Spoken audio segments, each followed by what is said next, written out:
You're listening to Stand Tall and Own It, the podcast for high-performing female leaders who are ready to make an impact by discovering the safety that comes from understanding their own value and exercising their own authority. I'm your host, Andrea Johnson, and I'm here to tell you it is time to just truly be you, my strong friend.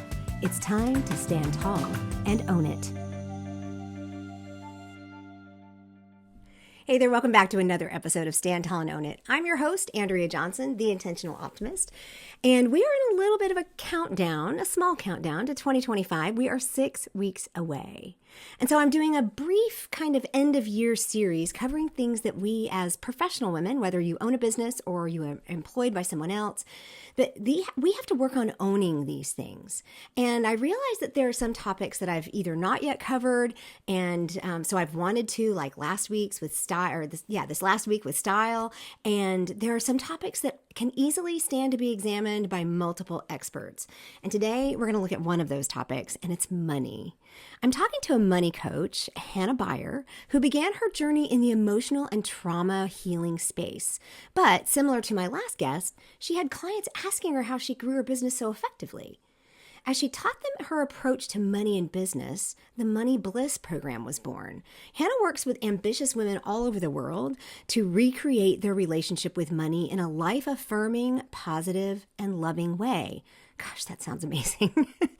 Your money mindset affects every aspect of your life. And as a core values coach, I fully understand the work that I do with clients and how it affects everything. And money is one of those things as well. So if you're looking to grow your savings, get a higher paying job, or create that signature offer in your business, this episode is definitely for you.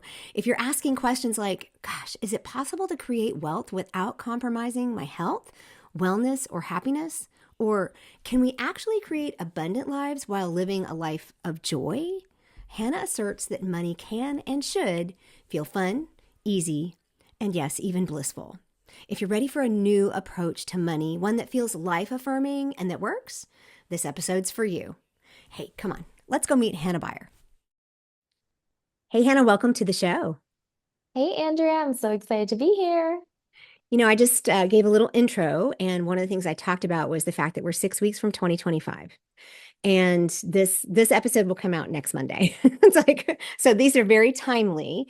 And one of the things, and one of the reasons I wanted to talk to you is because I think there's some topics that we as professional women kind of shy away from. We want to talk about them in the DMs, or we want to talk about them in like privately, but we don't want to like stand out there and talk about them. But some of them are new topics that we're looking at, but one of them is one that we tend to need to talk about from multiple angles, and that's money. And so when you reached out and said, I'm a different kind of money coach, mindset coach, I said, all right, so tell me more. So I'm excited to talk to you today, and I would love for you to give our listeners just a brief background, a little bit who you are and how you got to what you're doing. Absolutely. So I'm a money coach. I help ambitious women heal their relationship with money from the inside out. I do a lot of emotional healing around money, untangling your emotional hooks with money and your confidence wobbles with money, and any places where money feels really hard, really overwhelming, shameful, anywhere money just doesn't feel good for you. And I help you, define a new relationship with money moving forward and move into a beautiful world where financial resources are abundant and you know exactly what you're doing with money, and where, money is the easiest, most flowing part of your life. And so my name is Hanna. And when I'm not helping people with their relationship with money, I live in the south of Germany. My life looks pretty much like the Sound of Music. It's all cobblestone streets and rolling hills, and I have a little daughter. So life is really magical for me. And I just love that I get to help people fall in love with the magic and the bliss that money can be. Yeah, and that is a completely opposite concept to what most of us have with money. And I mean, I'm going to say I'm the first one, right? It's like I have on my to-do list, it's like finish the bills, make the plan. And it's like they keep getting moved to the next day because I don't even want to talk about it. I don't even want to look at it, right? And so when you say it becomes something that is the easiest, it's like, how is this not like a chicken and the egg kind of thing? Like if I have more money, then things would flow better, but things would flow better. But it's like backwards, and how does that work? Yeah, I love that you're saying it like this because it's so true. Like, pretty much everybody has a complicated, uncomfortable relationship with money.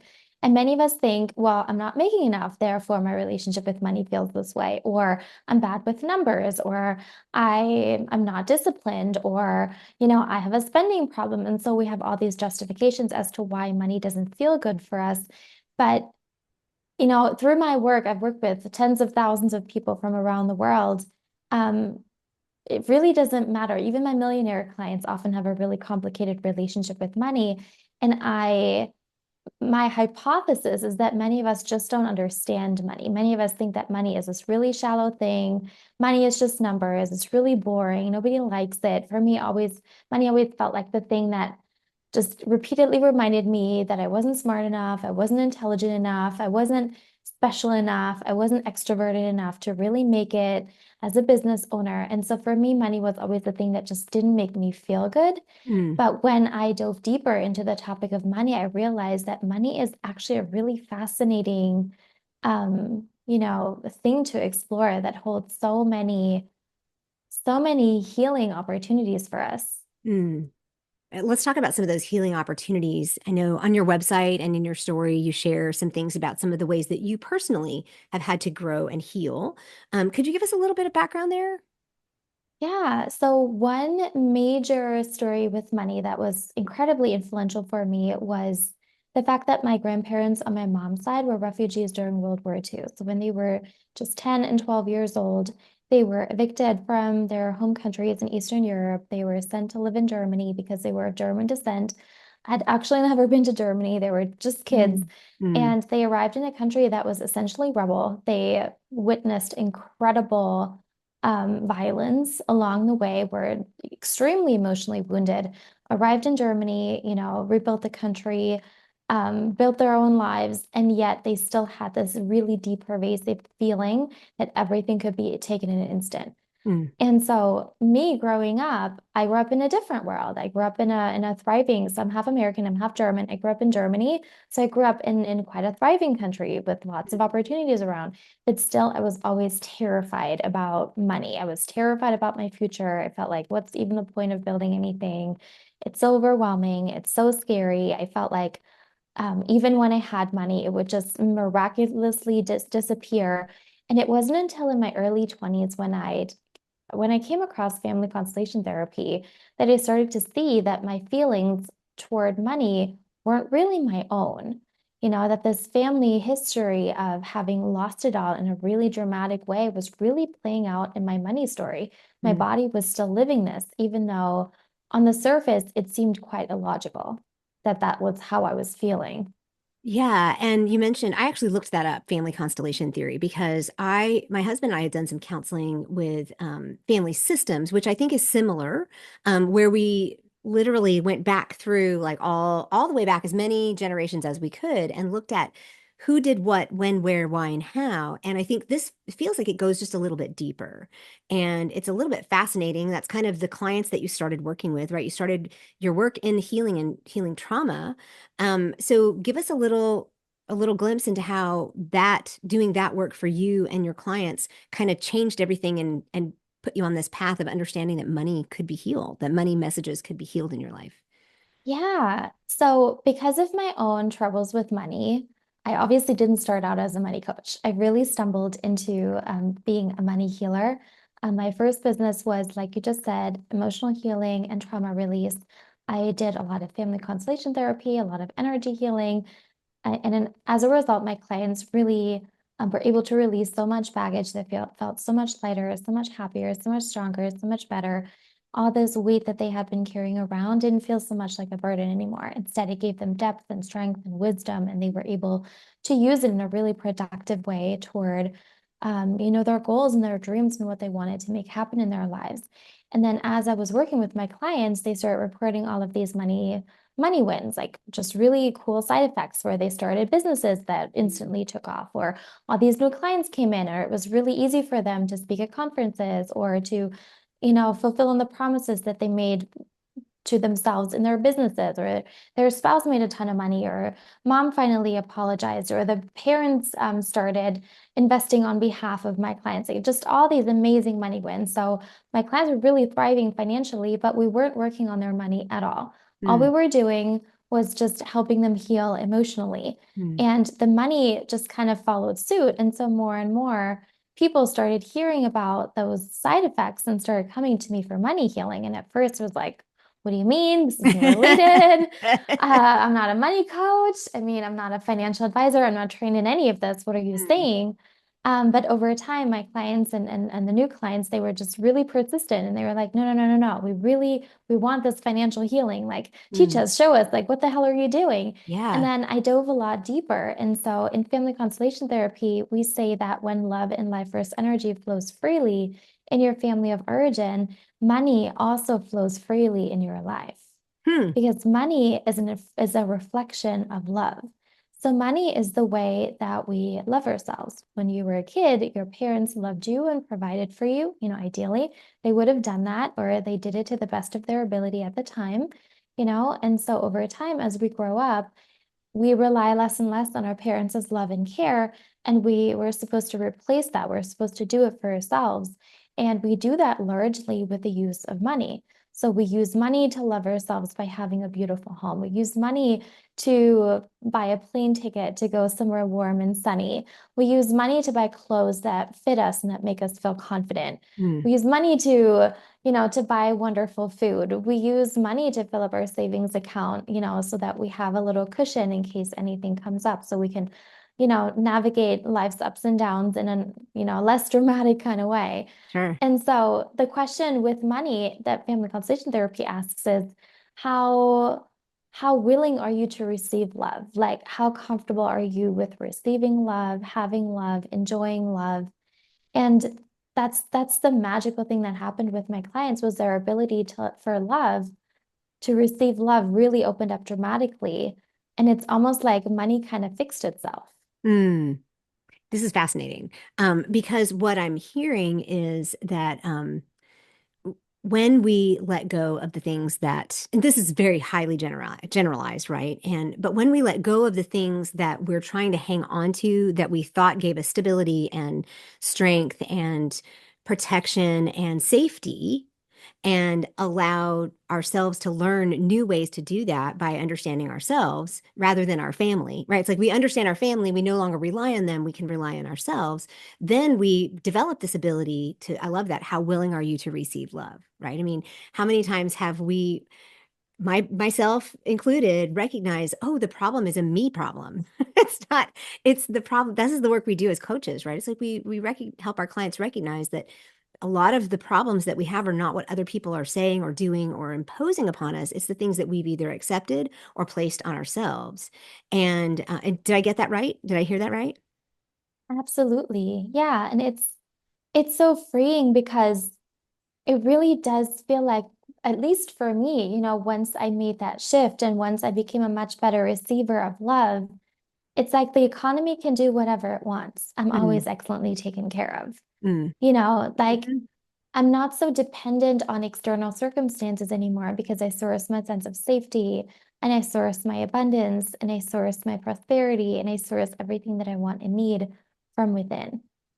Now, there will be plenty of people out there because, I have business women who listen to this and they'll be like, yeah, but where's your proof, right? Like that sounds nice, but how do you document that? How do you like put that into practical terms? And is this the kind of work that you do? Is that you help them put it into practical terms? Or do people who come to you not necessarily need that, right? Because we all coach different people. Yeah, so my clients are really ambitious and they've already seen some successes. And Okay. it's often my clients who like they know that they're great money makers, but very often they don't have much left at the end of the day. Where Okay. they make a ton, but then somehow the money magically disappears, or they're able to get great sales in their business, but where's the profit? Or it kind of Yeah. feels like they work really hard and they do quite well, but it doesn't really feel like there's much left over for them at the end of the day. Hmm. And one of the hallmarks, there are a couple of little guiding principles that I use with my work to see whether we're on the right track. And one is how much does a person even think about money? Because one of my favorite outcomes of this money healing is that I hardly ever really think about money anymore. There's just not much to think about. Like everything is organized, everything is tidy. I know that my money is growing. I know that the interest payments are going to show up in my bank account. I do my taxes once a year and then quarterly, of course, but everything's kind of taken care of. So there's really not much to think about when it comes to money, and then so if a client comes to me and they're constantly preoccupied with money, that actually to me is more a sign of poverty. And so my intention is always to help my clients become so amazing at money that they can think about things that are more interesting, that matter more than just our personal finances. Yeah, and I feel you on that. I get it, and it's we'd also use the term, like a lot of people have heard the word scarcity. It's like this is a scarcity mindset, and that poverty, that sounds really drastic, right? That sounds scary, but it's a different way of thinking, and I can identify with it. I know exactly what it's like to think about money all the time, to think, do I have enough money for groceries? Do I have, I mean, and I think there are plenty of people listening to this podcast who would understand that as well. I'm starting to see a real connection between what I would call deconstruction work, meaning breaking down the beliefs and ideas that we have about certain issues, and understanding our core values. And I would love to kind of shift into that and talk about how you learned about yourself, because I'm thinking that there was a deconstruction of your own family constellation that needed to happen before you were able to step into the freely receiving of love that would actually put you on this path where you could actually have clients who came to you and said, you don't realize it, but you have this superpower, right? Absolutely. Absolutely. Um, yeah, so for the longest time, my goal was just to not be in such extreme emotional distress all the time. Like that's what led me to family constellation therapy, that led me to my own emotional healing work. I just wanted to not be suffering all the time. Yeah. And then, through that work, I started to feel a lot stronger, a lot calmer, a lot more resilient. It really gave me a sense of depth and strength that felt so, so good. And from there, I a weird thing happened where I looked around and I really knew that I needed to work on my money. I knew that the way that I was doing money just wasn't working for me. It felt terrible. It felt like I was constantly walking around with this dark cloud over my head. But any of the finance advice or the money coaching, it just didn't resonate with me because to Okay. me, it always felt like earn more money, buy the big house, have the big car, be impressive, wear the designer clothes. And that was not my intention at all. Mhm. And at the time, I didn't look at it through the lens of core values at all. But now I know exactly what my money core values are. And in hindsight, it makes perfect sense that that work didn't resonate with me. Mm, And so to this day, many clients come to me and they'll say, Money Bliss is the first financial healing work that actually resonates with me because it fits with my values. It fits with who I mm, am as a person. It fits with the fact that, I want freedom, I want security, I want to feel responsible with money. I don't want to impress anybody. I just really want to feel a deep sense of belonging and home and safety and bliss in my own life, in my own relationship with money that goes way beyond, the belongings that I could acquire with more money. And so for me, money really has been this amazing emotional healing journey that has led me more deeply into myself and into who I am as a person. So let's talk about you, as I was just telling you, and I'm going to announce this on the show here, that you are the first guest that I've ever had who has done the core values exercise before coming on the show. So bravo, thank you very much. Normally I ask people to do it afterwards, or we talk about it on the show because it's just, I don't know, it's just a shift for me in thinking that way. And you're helping me realize that this is probably a really good practice for having guests on the show, is to say, before you come, you have to do this exercise. So you've already done the work. And I love that you were eager to tell me that you discovered some things about your core values that you may not have known, or you can see now how your core values truly affected the way you grew. Tell me a little bit about what you learned through that exercise. Yeah.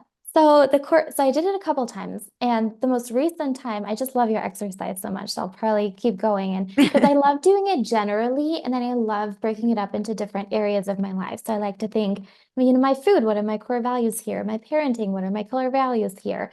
So it's like it's the same exercise applied to different areas.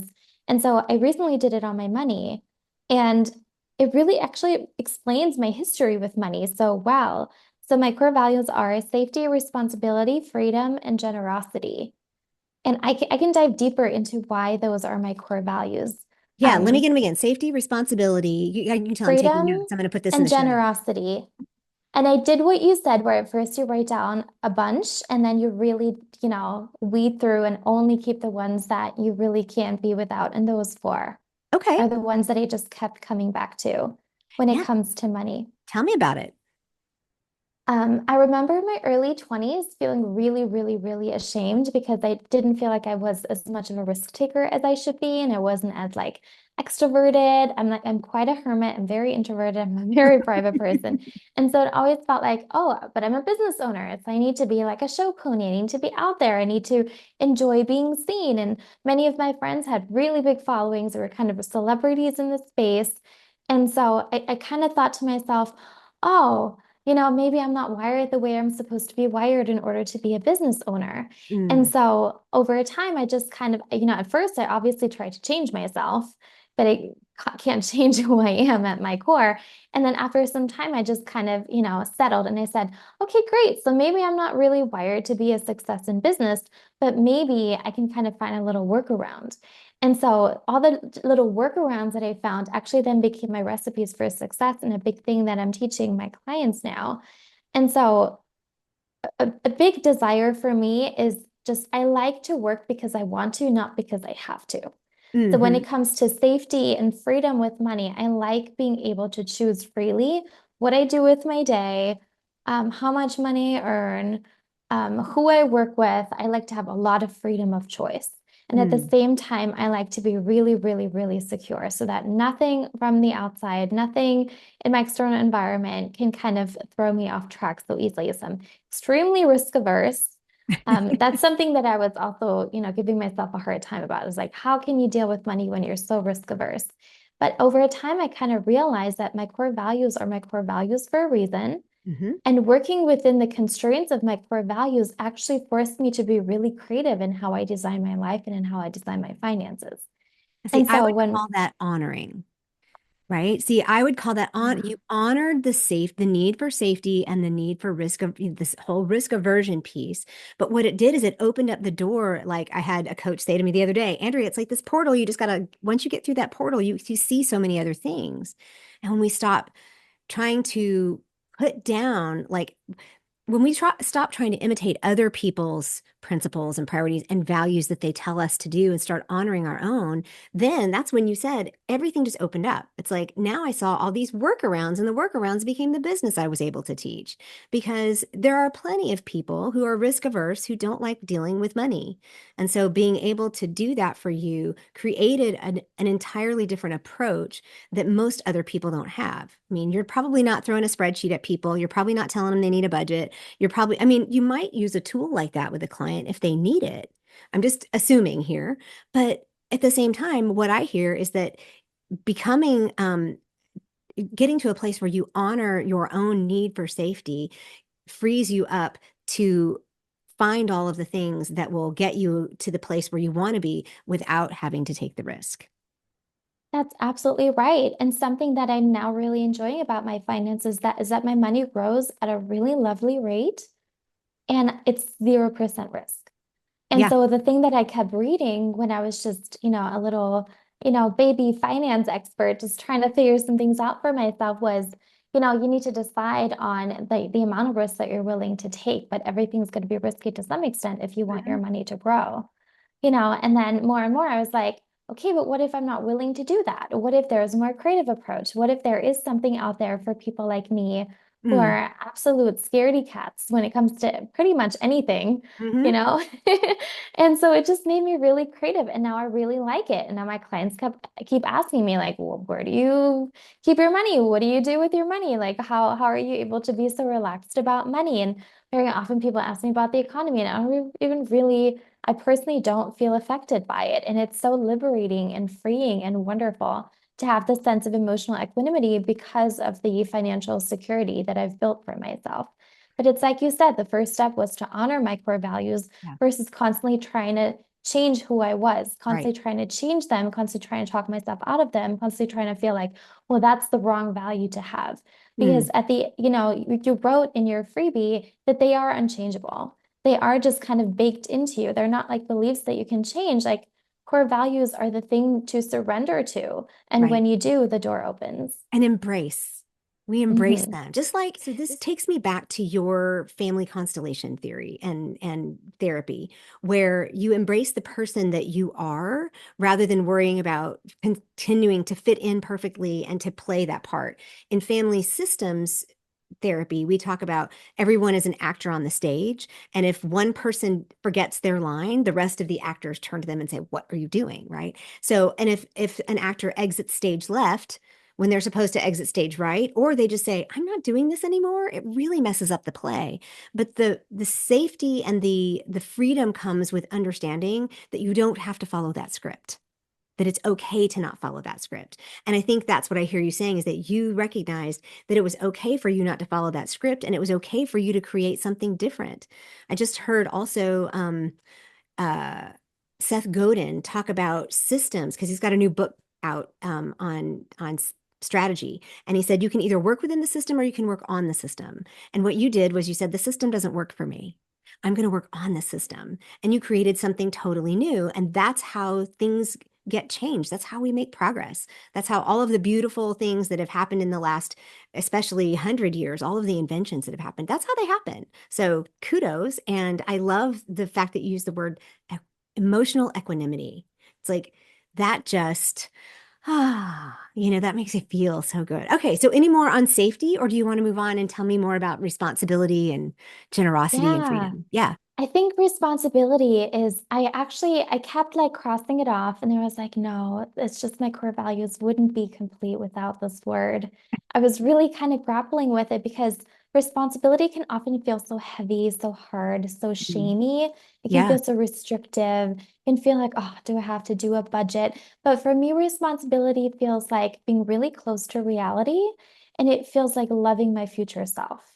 That's my Ooh. definition of responsibility with money. So, me making responsible, wise choices with money now means that I'm loving my future self. And it means that I've got my eyes wide open to what is. Oh, I love And this. that makes me feel, again, like that feeds into the safety piece because I'm making decisions from awareness, which is like the safest way to navigate life in the first place.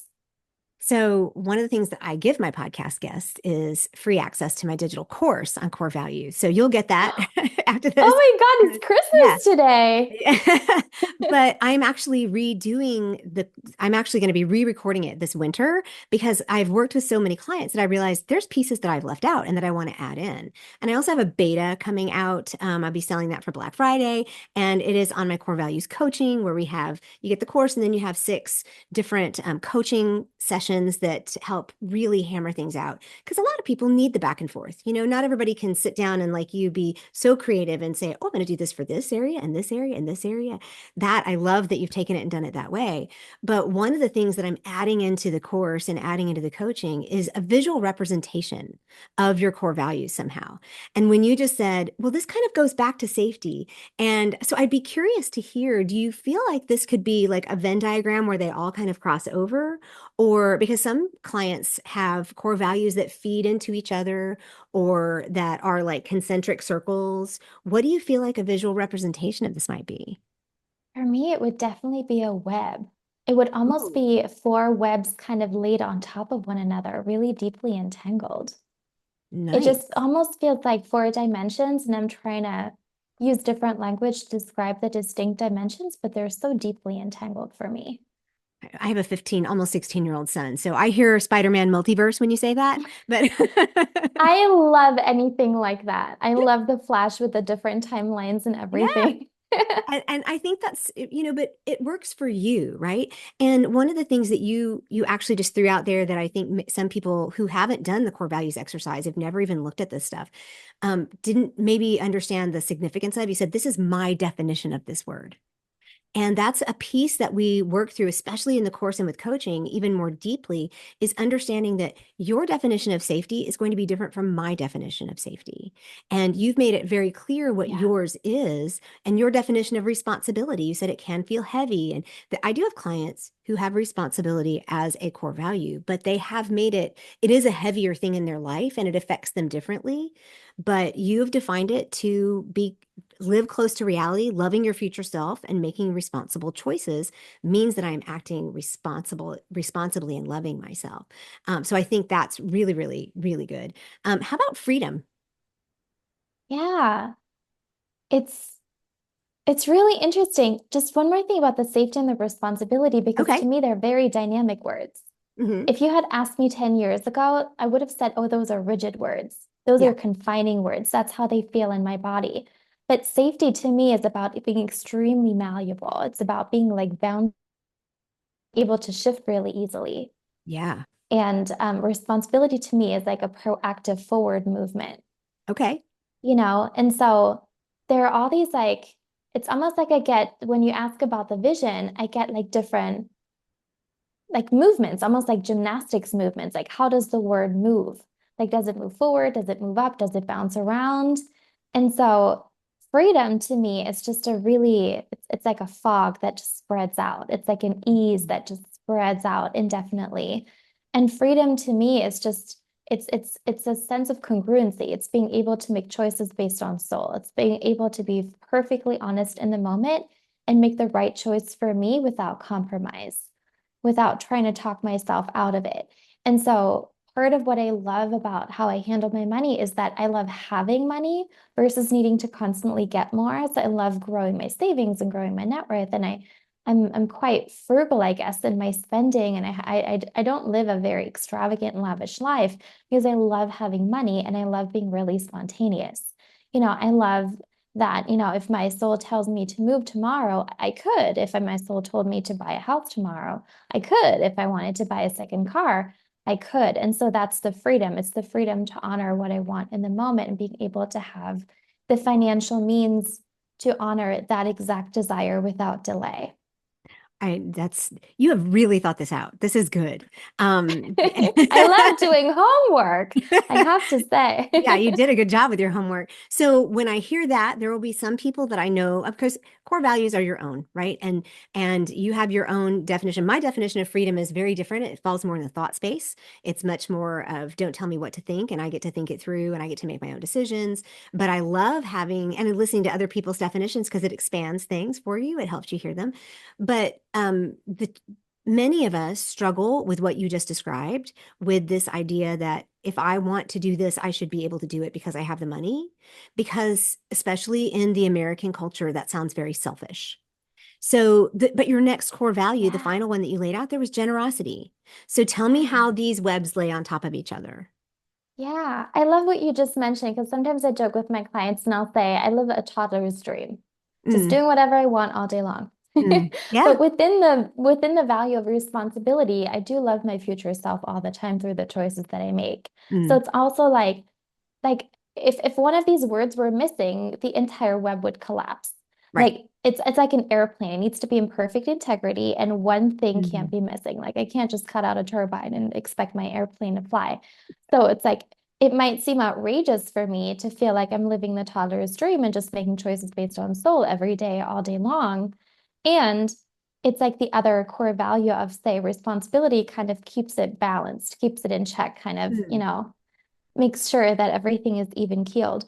And so generosity to me is first of all a generosity of love, mm, where it's a really deep affirmative yes. Like, yes, you get to have this freedom and make the choices that are right for you. Yes, you get to have an abundance of time. Yes, you get to have an abundance of money. Yes, you get to stop trying to change yourself or fix yourself using self-development. Instead, use it to make yourself even happier. That's what I did for so long, where it's like, if only I can fix these 20 things about myself, I'll finally be right. And then I Yeah. really tried. Let me tell you, Andrea, I definitely Yeah. tried, and it was all in vain. It did not work. Mm, And so this generosity is more a feeling of love toward myself and also a feeling of love toward the external world, again, like doing what is right. If I want to bless somebody with something, if I want to give somebody money, if I want to call my friends over and just, cook the most elaborate meal, if I want to lend somebody money and just say, never mind, don't pay it back. Like, it's just really nice to be able to have such an open flow of love in my life. mm, And I think that money should be a representation of that, or at least that's what I want for my reality. I want the way that I spend money, the way I circulate money, what I do with my money to feel really loving and expansive and generous and free from fear. I love living from choice. I don't like living from fear. And I yeah. want my money to reflect that. So as we kind of move into a little bit more of application for people listening, this was a beautiful exercise and I absolutely love it. And I think it shows how you can look at money differently when you start looking at who you are. And I think it's a good example of how we can look at everything differently when we know who we are. But in your example of this airplane that needs perfect integrity, it keeps everything balanced and we have to have all these pieces together. How do you move from, I mean, because we can do core values exercises, but we still have all these other things to work on. And I work with clients and how they integrate those core values, right? I don't know that it's ever occurred to me to integrate them into their money mindset because I am not that person, right? I'm not a money mindset coach. So how do we start with starting to heal some of those things? And for instance, somebody who may already have a lot of debt or is not, they're not self-employed, so they have an employer that gives them a set amount of money. How do you start working with clients in those areas to help them recognize ways in which they can move forward when it feels like things are determined already? Yeah, many of us feel that way, where it feels like we don't have a lot of freedom with money. We don't have a lot of freedom of choice with money. Many of us feel like we're in this financial pressure cooker, and many of us don't even have an example of anybody in our lives who feels truly liberated and free and happy and well with money. And so I can understand that this whole conversation to many people almost feels like really magical or unrealistic Right. based on how they're experiencing money in their everyday life. So I just want to acknowledge that, because I definitely didn't start out feeling blissful and free with money. I'm telling the story of what it's like on the other side, Mm. but most of us, are, where I used to be. And so I have a lot of compassion for that. Um, in my personal story, once I really started to surrender to the fact that I am wired the way I'm wired and there is no escaping me, I started to look at my finances and I started to make some admissions to myself about what truly mattered to me and what I truly wanted and what my own ideal financial reality looked like. And one of the first decisions that I made was I don't want to live with this dark cloud hanging over me anymore, where I'm constantly shaming myself for the financial reality that I had created. Mm. And so the first thing for anybody who feels like they're in a financial place that is not what they would prefer, that they've made some choices that didn't, maybe they wish they had done differently. If you've got some money shame, you're in perfect company here because I definitely have that too. Yeah. Um, but I think it also really starts with defining for ourselves what is the outcome that we want to create.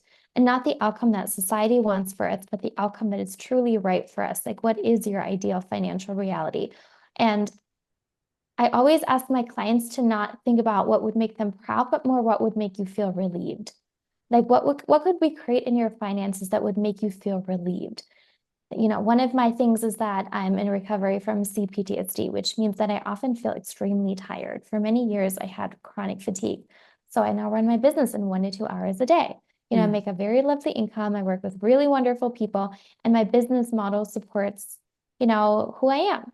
And Yeah. so I'm not shaming myself about it anymore. I'm not, constantly feeling like I can't tell anybody what I do for a living because they'll think that I'm lazy for not working 9 to 5. Mm. Instead, I'm just embracing what is. Mm. And I've, went into a career and I've built a business that is realistic for me and that brings me everything that I want. And so the first step really is to think about what is your ideal financial reality? What would make you release like the biggest sigh of relief and feel like, oh, now that feels so much better. Yeah. And write that down. Okay.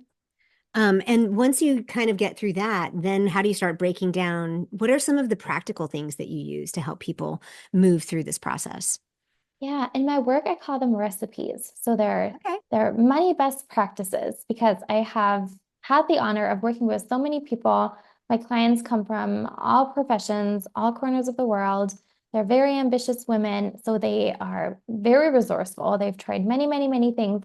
And so as a result of having worked with so many clients, there have just been a couple of best practices that have come through. And so you can really think of them as recipes. So one recipe that my clients ask me for all the time, that I do in my life all the time is how to add 100 to 200K to my savings and investments every single year. Many clients come to me and they'll say, "Oh my God, to see my investments grow like that, to see my money accumulate like that would make me feel so good. Like that would make just have the biggest weight kind of fall off my shoulders to know that my money is growing and everything will be fine no matter what." And so I teach my clients the exact recipe on how to do that, the 5 steps on how to do it, or if somebody's like me and it feels like they don't want to work long hours, they don't want to have I can teach them exactly how to grow a really lean, location dependent, time efficient kind of business. So in my work with clients, I always give them a couple different recipes. And once my clients know what it is that they want, they can kind of choose the recipes and implement them to build what they want in their finances. But that's very individual to each person. One of my clients might be more about really dramatically growing their income to 20, 30, 40, 50K a month because that's what feels fun and right for them in the moment. Some of my clients, their goal is to live off of 10 to 15% of their income every month and be extremely profitable. Mm. So really, it's just a matter of what makes your body feel so safe and relaxed. Yeah, I like that. It's like this whole what would make you just big sigh of relief, I mean, it's like there are plenty of us who it's like, yeah, just having zero debt might feel like a big sigh of relief. And then we can look at, because I'm sure you have incremental goals. It's like because as you mentioned that with your core values, if you look back, it would be a little bit different. I think they're always there, but they're going to look different in your life, or you're going to find them differently. And I wonder, do you have clients that you've been able to walk with enough that you see like their initial sigh of relief was this, and then it became this, and then it became that? Absolutely. Yeah. One of my clients, she just really wanted to figure out how to get clients in her business. Because Mm, her husband was making a great income. She had all these job opportunities. She really loved her business, but it just always felt like getting new clients was like pulling teeth because she just didn't like being seen. She just didn't like mm. marketing. She didn't like sales. It was Me. constantly this thing, right? So many of us feel that way. It's a big part of being in business, but many of us just have a really complicated relationship to marketing and sales. And she came to me saying, "Hannah, I just don't want to feel this way anymore. Like, I'm such a smart woman. How the hell can I not figure out Yeah. how to just market, how to just sell? Like, why do I feel all this resistance?" And so we designed a way to market and sell in a way that's so thoughtful and so loving and so authentic to her that she just loved it so much. And getting clients became really easy. And Mm. once that was easy and flowing for her, she always says, "It feels like I'm skiing downhill. I love it so much now." The And wind so blowing once through she my was hair. Yeah. yeah, like skiing downhill in her marketing and sales, like the next desire opened up, Yeah. and that was that she wanted to build a really big new home for her family. And then that became a really big project. Once the home was ready, her family actually felt like, "Oh no, it's too big, too modern. We want to have a really cozy small home." And then she came to me in complete distress on a coaching call and said, "What do you mean? I built all this stuff. Like this house took over a year to build. Like it's a dream house. Everybody congratulates us on it. We don't want the house." And I'm like, "Okay, great. Let's sell the house." And they made a Yeah. gigantic profit. Their new house is so cozy. The kids love it way more.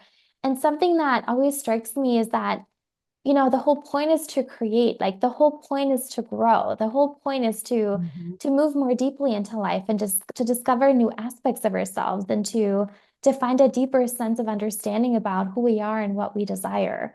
And so in the process, it's okay to build things and to let them go because the whole creating things is the point. Like we're Yeah. all creator beings, so we have to create over and over. And so it may seem as though we have a big desire, and once it's fulfilled, the next one shows up. And that's beautiful in a way.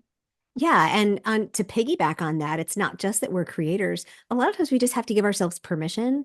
And so we have permission to build the big house and then realize yeah, I didn't really want it. Or, I've I'm an adoptive mother, and you hear a lot of people who then move into the adoption process and then get pregnant. A lot of it is when we release the whatever it is that's holding us back from doing something, it frees us up to do the other thing. And she just pushed all the way through with building the house and then realized, I don't really want that. I really just want the family to feel connected and close. On your website, you actually have this statement. It says abundance, joy, and fulfillment are your birthright. And I've heard that plenty, but it is only our lineage, conditioned cultural beliefs, and fear of change that keep us from this experience. And then you said a rose bush doesn't feel bad when it's in full bloom, and we shouldn't either. And I just thought that was really beautiful. But I also talk about my ABCs: assumptions, beliefs, and conditioning. Can you speak just a little bit to this lineage, conditioned cultural beliefs, and fear of change, and how you have either worked through yourself or help other your clients do the same thing? Yeah, through my work as an emotional healer and my clients getting all of these financial side effects that we didn't expect at all, it really led me to this belief that abundance is. It just is. Abundance is the the biological norm on planet Earth. When we clear and we release all of our fears and our places where it feels like we're not enough, or the world isn't enough, or what we're doing isn't enough, or that life is really hard, or life is really scary, or that there is a lack of love in some way. When we really work through all of those painful feelings, all that's left is, that's what the sages meant when they said enlightenment, when they said Mhm. bliss, when they said overflow. It really, in my experience, it is very true. If we clear out anything that feels heavy or hard inside of you, all that is left is an abundance of love and Mm. an abundance of, resources in your external world. And so, um, I think that is really so absolutely fascinating. Abundance really is, and all of us have this compass inside of that keeps like, guiding us in that direction more and more. And so in my life, it really feels like I stumbled upon it. I never really set any big financial goals because I didn't think that that was ever going to be a part of my life story. I Mhm. just wanted to not be in emotional distress, and I wanted to live a somewhat comfortable life. Mm. But one of the big surprises in my life was really that life wanted so much more for me. And so it began to shower me with all this financial abundance, as if to say, you can't be so absolutely blissed out and free on the inside without the same also showing up on your outside. So even Mm. without asking for it, I was, blessed beyond measure. Yeah. When you change on the inside, it automatically changes on the outside. I had an experience with my mother when I put myself in the hospital when I was 20 for bulimia and depression. And one of the things that my counselor said when my parents were coming in for family counseling, it was a 12-week program. This was rough when I was 20. But one of the things she said was, I need you to like stop wearing makeup. This is a mask you're wearing. You're putting on a mask. You're doing this. And I'm like, but that will be terrible. My mother will be upset. And she's like, we'll deal with it, right? I'm here with you. It's gonna be okay.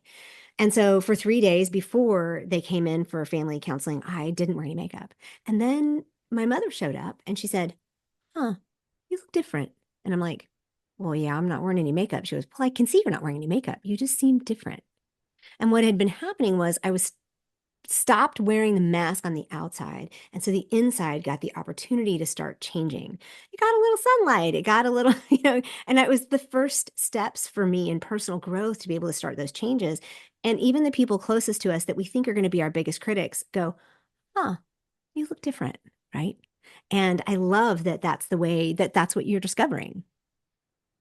Absolutely. I just like the older I get, the more I just love being wrong. Yes. Anytime I think I know something, there's like a little hope inside of me of like, I really hope I'm wrong.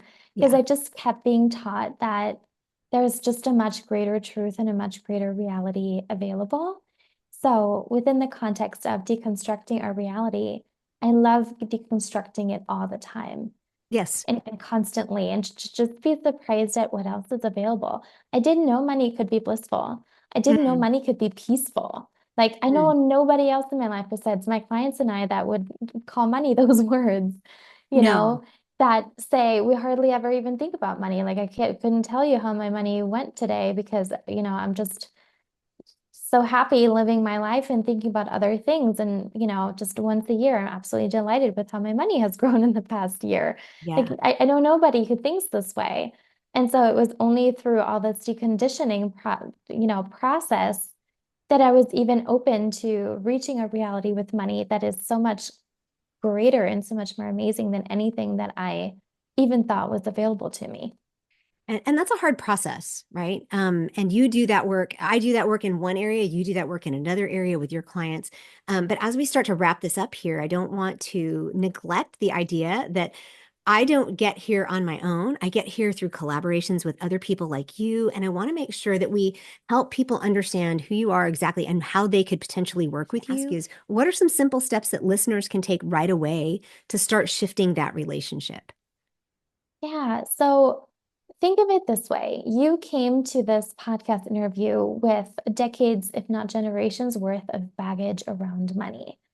And so those are old beliefs, old points of view. Those are disappointments that you've experienced with money. Those are stories from your parents, stories from the world around you. And I don't know about you, but for me, it really did felt like quite a burden, like a really hard, dark cloud, and I couldn't even really see the path ahead, sitting in this cloud of emotional baggage around money. And so one of the first things that I always do with clients is we take this really deeply cleansing inner shower. And so let's just imagine that we're washing away all of the emotional baggage so you can see clearly what are my values with money? What is my ideal reality with money? What are the things that I really want to implement that would make me feel so good, so safe, so held, so calm, so free, so loved with money? And that's my 10-minute wealth creation ritual. It's a daily practice. It's a beautiful inner shower to just wash away any and all of the emotional baggage. It already brings amazing money wins. I get emails from my clients all the time saying, and then I found this money, and then this client showed up, and then this good thing happened. So when you do this 10-minute wealth creation ritual every single day, it's not just that you're going to feel a lot lighter and brighter, and all of these heavy emotional topics around money are going to lift, but you're also going to become a lot more receptive to the money that is already in your life and to new money making opportunities and new ideas on how to move forward. So this is especially recommended for people who are listening to this and who are like, oh, all of this sounds good, but I wouldn't even know a path forward. Like I wouldn't Mhm. even know what to do next in my situation. And that's often because we have so many cluttered beliefs on the inside that we can't even see. And so Right. we're just sitting in our situation, kind of, swearing there is no solution. I Mhm. just can't see. And so we need to put on the windshield wipers and start to, you know, wash you clean a little bit so you can Yeah. see. Okay. So are there any other so if I know this, you have on your website, you have some abilities to do some downloads. Is that a free download? Where is this 10-minute ritual? Where can they find that? Yes, it's on my website, hannabier.com/wealth. That's HANNABIER.com/wealth. That's the Okay. 10-minute wealth creation ritual. It's a daily thing. Highly, highly, highly recommended if you want to make more money and just be happier with money in general. If Okay. you're a reader like me, I read books all day long. Okay. I also wrote a book called Wealth from Within that you're welcome to check out. It's a beautiful glimpse into the money bliss way of life. So if something about our conversation today resonated with you or just made your heart feel a little warm and fuzzy, read the book and just kind of see if the money bliss way of life is something that, resonates and that you might want to, check out. Okay. And to work with you, you have a group, right? Or do you have just individual clients? My most popular way of working with me is my program called Money Bliss. This Okay. is where we implement the Money Bliss way of life and we get you into a really beautiful reality with money. That's my client favorite program. Everybody's in the program. People keep rapping for the program. It's the most popular thing I've ever created. I love my Money Bliss program. And then I also work individually with clients. So if you want to work with me privately, we can talk about that as well. The Okay. first step is to book a strategy call with me, and so we can talk about your situation and see what's best for you. And all of that is available on your website. It's very easy to find. It's very beautiful. It feels blissful. Your website is so lovely. It's easy to find. Before we close out, is there one last bit of advice that maybe I didn't ask you about or that you want to leave with people, or even something that you could feel optimistic about? I would want to say that life is too short to settle for an uncomfortable relationship with money. Mm, And even though you may not currently have an example of somebody who has a great relationship with money in your life, and even if it feels out of reach for you, and even if you have no clue what your values could be or what your ideal financial reality could be, or if you feel a lot of shame that maybe you went down the wrong career path, or maybe you got yourself into too deep of a pickle with some financial choices you made, chances are you still have quite a good amount of life left. And it would be really wonderful to spend that time feeling like money is the wind in your sails Mm, versus the thing that constantly drags you down. We will not be able to escape money for the rest of our lives, so we might as well cultivate a really fruitful, happy, loving, dependable relationship with it. And it doesn't have to be hard or take a long time to create. And as soon as you start, you feel incremental shifts.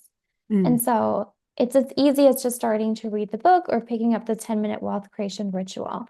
But what I'm saying is that life's just too short to settle.